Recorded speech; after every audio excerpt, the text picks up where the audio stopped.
Like, this one is a little too expensive right now. But I will buy it if I don't find it. Shit. I didn't save, I didn't save, I didn't save, I didn't save. You punched me! A young man staggers towards you, his expensive doublet wet with wine. He brushes shoulders with you and starts yelling, his breath rank with alcohol. Watch yourself! Who do you think you are, you pig? You trample on my foot and ruin my doublet. Pig. I demand a satisfaction.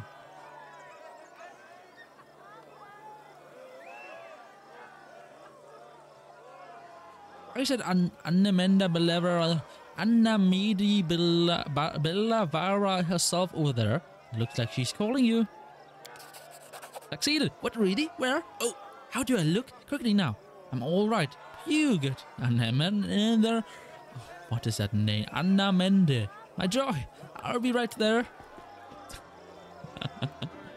I swear I'm getting provoked just to end up in a fight and get kicked out. So you can make fun of me.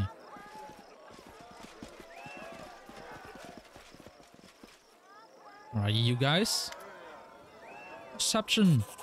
Although the two huddle near one another, their voice only occasionally rising above the ambient laughter and music, you're able to overhear the rest of their conversation. The guard sternly chides the entertainer.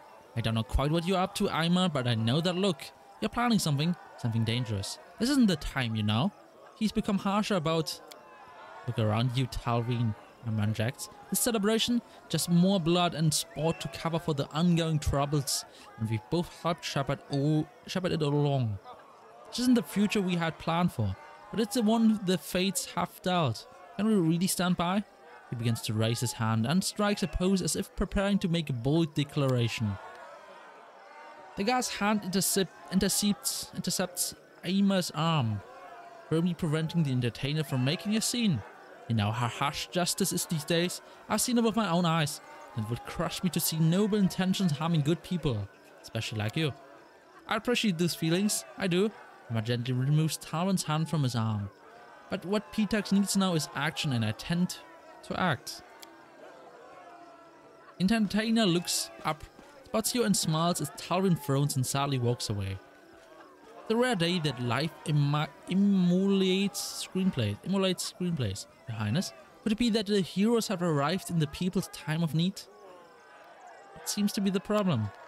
Biz arrived here 5 years ago, answering King Arovetti's call for artisans and actors to make Pitax a new crucible for the arts. Admittedly, the king dedicated plenty of money to building new theaters and schools. Art only thrives, though, when there are visitors and patrons to pay for it. And my siddles closer, lowering his voice, and that's where Arovetti has failed. The Pitax River is our lifeline, connecting us to the outside world. River are pirates now, and they prey upon incoming travelers. You might think the king would thwart these pirates and defend his people, but no. He's only sent escorts to protect key shipments, leaving everyone else to pirates' depredations. As tournaments, it hides how we suffer from the king's inaction. Now, when the king's soldier cannot or will not vanquish the villains, what harms in these stories? He winks and gestures only. That's right, heroes step in. Numerous victims have told me of the attacks. They have pieced together the approximate location of the pirates' camp. We can ambush and defeat them.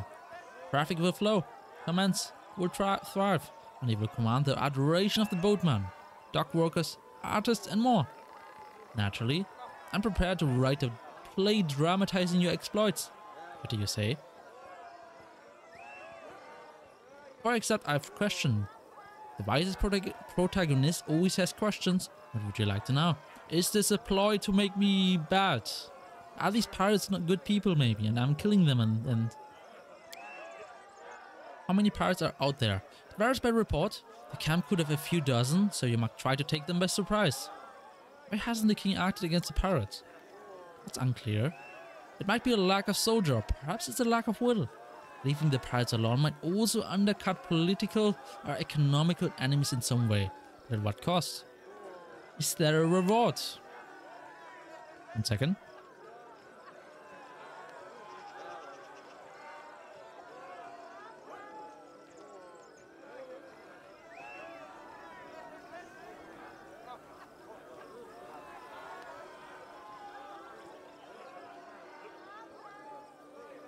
Right, I'm at a loss nervously. The term starving artist was fairly common in Taldor. Perhaps you haven't heard it before. I don't have much wealth, but I can help you win the people's adoration. Also understand that among the theater's props are a few enchanted items of actual valuable. So perhaps I can entice you with those. I know enough to make my choice, not really. What will it be? I'm always ready to fraud. River pirates, I accept. Emma grunts eagerly. When it's settled, I'll write down the directions real quick. And when you're done, you meet me at Pitax, so I can hear your account. No doubt the magistrate will be pleased to stop getting piracy complaints too. He draws a roll of parchment from his scroll too. I hope you will arrive in time to see my latest production. Speaking of which, I'm already late to oversee its rehearsal. Now that's more like it. Let's go crash those pirates, and we'd better not waste time here. I don't like Pitax, or its people. Everyone always trying to cheat you or swindle you, or drag you into some other cunning scumbaggery. Consider this a little preview. Good hunting! Here for what?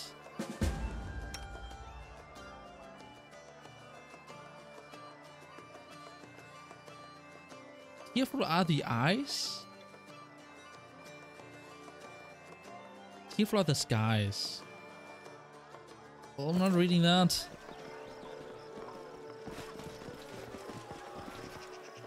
Done with waiting. Alright, my voice is kinda giving in. Not gonna lie, but my voice is struggling right now. I can barely keep reading. Step. Let's see how far we can push in this area before we give up.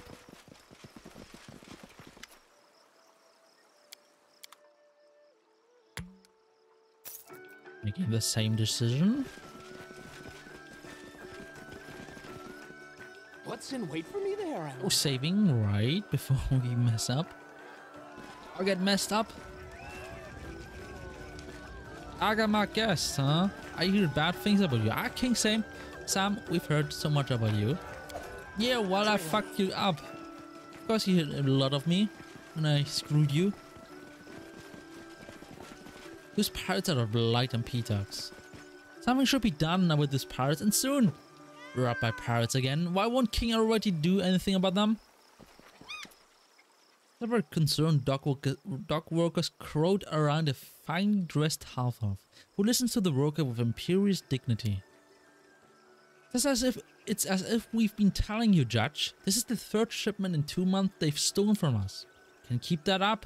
That doesn't matter how good that last year's business been. Now cargo means no pay, and no pay means no new shipments. I asked you about the thefts before.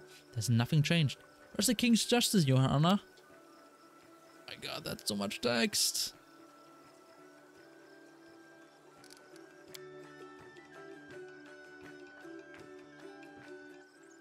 Oh, I'm considering stopping. This is too much. Half-elf patiently motions for silence. It is true that pirates have taken route along the Pitax River and attacked several shipments leading upright. The king has... He poses, noticing you for the first time. He adjusts his posture to stand taller and straightens his sash of office before continue. King Arovetti shall address the problem soon. However, he will hear no formal complaints until after the Rush-like tournaments. In the meantime, he advises that travelers downriver take care of around Little Town. Till then, partake in the festival in the king's generosity. If anyone has further questions or concerns, I'm at your disposal. Gathered workers grumble and disperse, barely mollified by the response. A bright sash cuts around the man's chest, identifying him as the magistrate of Pitax. He makes a shallow bow while keeping his head inclined upward, as if being polite while also conveying superiority. May the king's law guide you at the Rush-like tournament today. I'm clearly addressing someone important, but I don't believe we've met.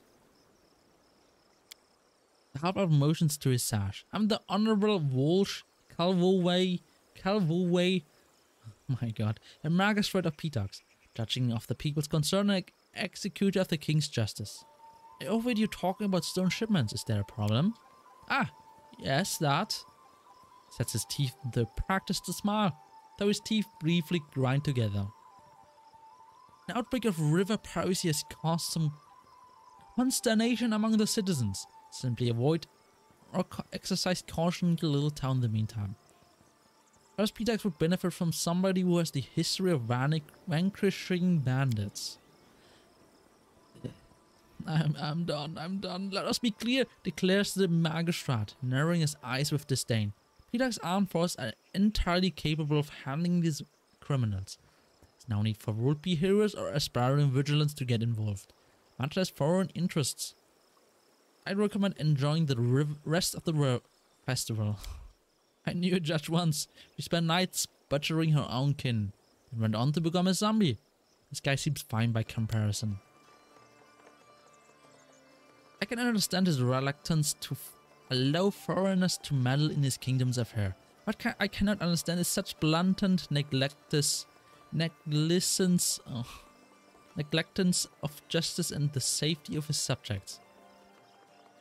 Please, a fine day to you. Leave me alone. Alright, I'm actually done. I cannot read anymore. And this sounds like a place I would have to read a shit ton. But let's save that for tomorrow. With a fresh, rested voice, for the most part.